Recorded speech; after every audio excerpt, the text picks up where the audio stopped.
세상에서 가장 조용하고 가장 비싼 부탁. 우리 집 위층에는 거의 40이 다 된 노부부가 살고 있었다.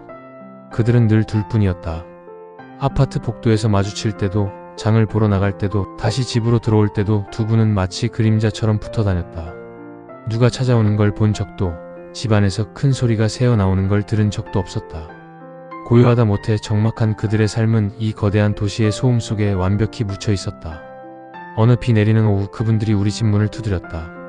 할아버지는 낡았지만 깨끗한 양복 차림이었고 할머니는 고운 꽃무늬 손수건을 쥐고 계셨다.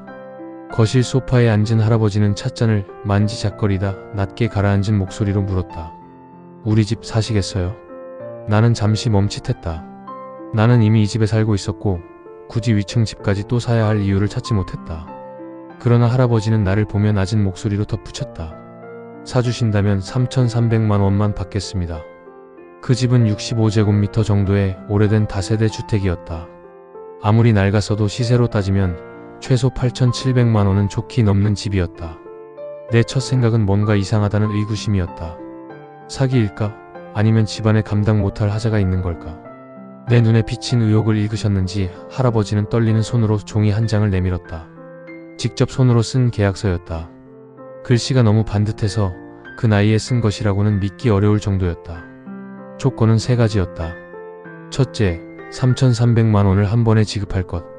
둘째, 두 사람이 세상을 떠날 때까지 그 집에서 계속 살 수 있게 해줄 것. 셋째, 두 사람이 세상을 떠난 뒤 집안의 모든 권리와 물건을 나에게 넘길 것. 나는 두 분을 집 안으로 깊숙이 모셨다. 할머니는 품속에서 작은 철제 상자를 꺼냈다. 그 안에는 등기 관련 서류, 주민등록증 사본, 그리고 사망진단서 3장이 가지런히 들어있었다. 한 장은 아들의 것이었다. 32살 간암. 한 장은 딸의 것이었다. 29살 교통사고. 마지막 한 장은 유일한 손자의 것이었다. 7살 백혈병. 사망 연도는 각각 2008년, 2011년, 2014년이었다.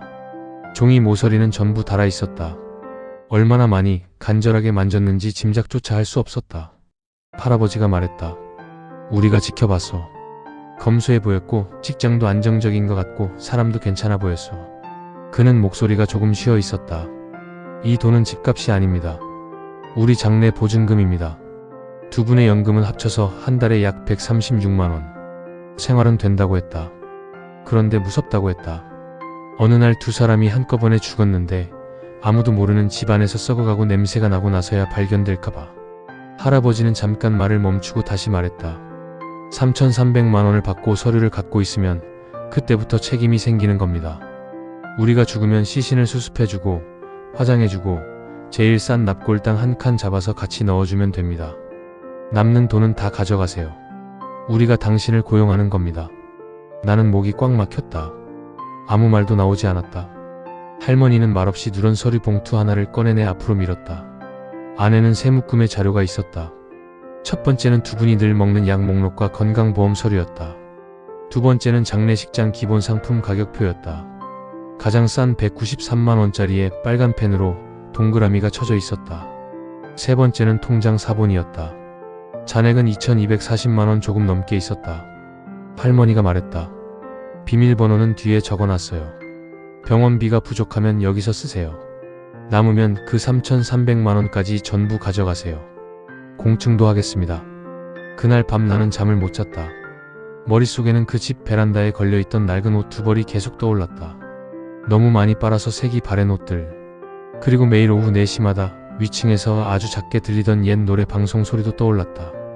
그 소리는 소음이 아니라 우리는 아직 살아있소라는 간절한 신호였음을 그제야 깨달았다. 사흘 뒤 나는 현금 3,300만 원을 준비했다. 두 분과 함께 공증을 받으러 갔다. 계약서에는 내가 한 줄을 더 넣었다. 나는 매주 최소 한 번 위층에 올라가 두 분을 확인한다. 할아버지는 서명할 때 손을 심하게 떨었다. 지장을 찍고 나서 내 얼굴을 올려다봤다. 그 눈빛은 오래도록 짊어지고 있던 짐을 겨우 내려놓은 사람 같았다. 그날부터 나는 매주 토요일 오전마다 위층에 올라갔다. 딱 30분 정도 앉아 있었다. 두 분은 말이 많지 않았다. 나는 전구를 갈아주고 수도꼭지를 고쳐주고 뻑뻑한 문고리를 받으렸다. 할머니는 가끔 직접 말린 무말랭이를 작은 봉지에 담아 내 손에 쥐어줬다. 특별한 말은 없었다. 그냥 그렇게 시간이 흘렀다. 7달 뒤 어느 화요일이었다. 주민센터에서 전화가 왔다. 할아버지가 아침에 장을 보고 돌아오다 계단 폭도에서 쓰러졌다고 했다.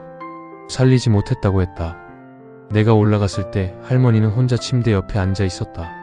이미 차가워진 할아버지 손을 잡고 있었다. 아주 조용했다. 나를 보더니 한마디만 했다. 번거롭게 해서 미안해요. 나는 두 분이 표시해둔 가장 싼 장례 상품으로 장례식장에 연락했다. 유품을 정리하다 할아버지 베개 밑에서 낡은 수첩 하나를 발견했다. 마지막 장에는 이렇게 적혀 있었다. 2023년 11월 5일. 아래층 이웃이 와서 부엌 수도꼭지를 고쳐줬다. 점심을 먹고 가라고 했다. 내가 담근 반찬이 맛있다고 했다. 오늘은 우리가 그 사람에게 폐를 끼친 지 214일째 되는 날이다. 돈은 헛되지 않았다. 사람도 잘못 보지 않았다. 할머니는 할아버지를 화장한 지 37일째 되는 날 세상을 떠났다. 잠든 채로였다. 할머니 쪽 침대 협탁을 정리하다가 나는 멈춰섰다. 그 안에는 지난 7달 동안 내가 가져갔던 과일과 과자 포장지가 가지런히 들어있었다. 할머니는 그것들을 전부 깨끗이 씻어놓았다. 반듯하게 눌러놨다. 하나도 버리지 않았다. 가장 아래에는 새 통장 하나가 있었다. 열어보니 내가 처음 드렸던 3,300만 원이 그대로 들어있었다. 한 푼도 쓰지 않았다. 예금주는 내 이름이었다. 나는 두 분을 한 쌍이 함께 들어갈 수 있는 납골묘에 모셨다. 가장 싼 곳은 고르지 않았다. 비석에는 이름과 태어난 때, 떠난 해만 새겼다. 그 집을 정리하던 날 햇빛이 좋았다. 낡은 가구들은 버리지 않았다. 텅 빈 거실에 서 있는데 그제야 알 것 같았다. 두 분이 3,300만 원과 빈집 하나로 산 것은 내 돈이 아니었다. 앞으로 내가 수십 년을 살아가다가 어느 순간 두 분을 떠올릴 때마다 가슴에 내려앉을 그 기억이었다. 누군가의 마지막을 지켜주었다는 그 따뜻하고도 서글픈 자부심이었다. 이것이 아마도 세상에서 가장 조용하고 가장 비싼 부탁일 것이다.